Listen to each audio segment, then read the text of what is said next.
बातमी आहे महाराष्ट्राची उपराजधानी नागपूरमधून। नागपूरमधल्या काटोलमध्ये इस्बेल कंपनीमध्ये आज सकाळच्या दरम्यान मोठा स्फोट झालेला होता आणि या स्फोटामध्ये जवळपास 17 कामगारांचा मृत्यू झाला तर 18 जण जखमी झाल्याची माहिती मिळते। स्फोटक बनवणाऱ्या कंपनीत स्फोट झाल्यानं स्फोटाची तीव्रता भीषण होती। स्फोटात जखमी झालेल्या कामगारांना तातडीने जवळच्या रुग्णालयात उपचारासाठी दाखल करण्यात आलं। मृतांच्या कुटुंबियांना सरकारकडून 5 लाख रुपये तर पंतप्रधान सहाय्यता निधीतून 2 लाखांची मदत जाहीर करण्यात आली। दरम्यान नागपूरचे पालकमंत्री चंद्रशेखर बावनकुळे यांनी घटनास्थळी जाऊन संपूर्ण माहिती जाणून घेतली। 2 दिवसात मृत कामगारांचे DNA चाचणी करून ओळख पटवण्यात येणार असल्याची माहिती आता मिळते आहे।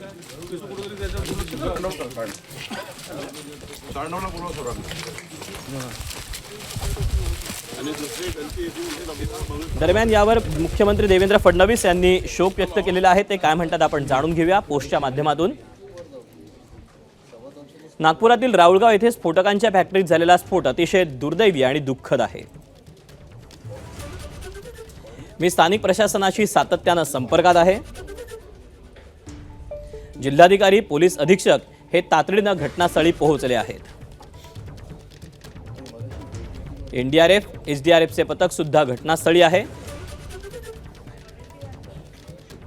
पेसो आणि डिश यांची पथकं पोहोचली आहेत।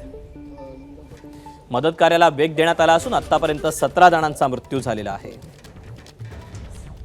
मृतांना मी भावपूर्ण श्रद्धांजली अर्पण करतो आणि त्यांच्या कुटुंबियांच्या दुःखात आम्ही सहभागी आहोत।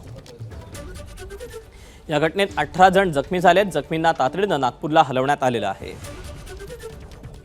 त्यांच्या प्रकृतीत लवकर सुधारणा व्हावी अशी मी ईश्वरचरणी प्रार्थना करतो असं ट्विट मुख्यमंत्री देवेंद्र फडणवीस यांनी केलेलं आहे।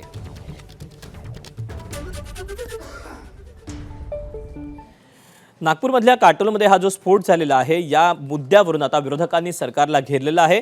जे यामध्ये मृत पावलेले आहेत त्यांच्या कुटुंबियांना 50 लाखांची मदत द्यावी अशी मागणी आता विरोधकांकडून केली जाते। पाहूया।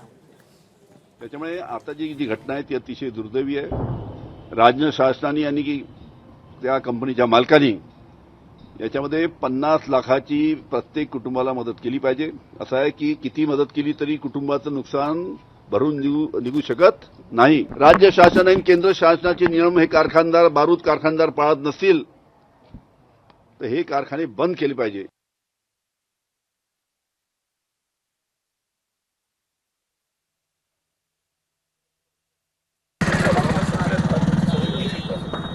सरकारकडून हा प्रशासन कुठलाही कडक धोरण कायदे आहेत पण अंमलबजावणी होताना दिसत नाही आणि त्यामुळं बिचाऱ्या गरीब कामगारांना आपलं थांबावं लागतं।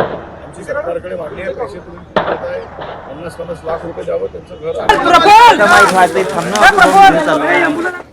मालकावर इंडस्ट्रीच्या मालकावर त्याच्यावर 300 गुन्हा दाखल करावा। ABP माझा उघडा डोळे बघा नीट।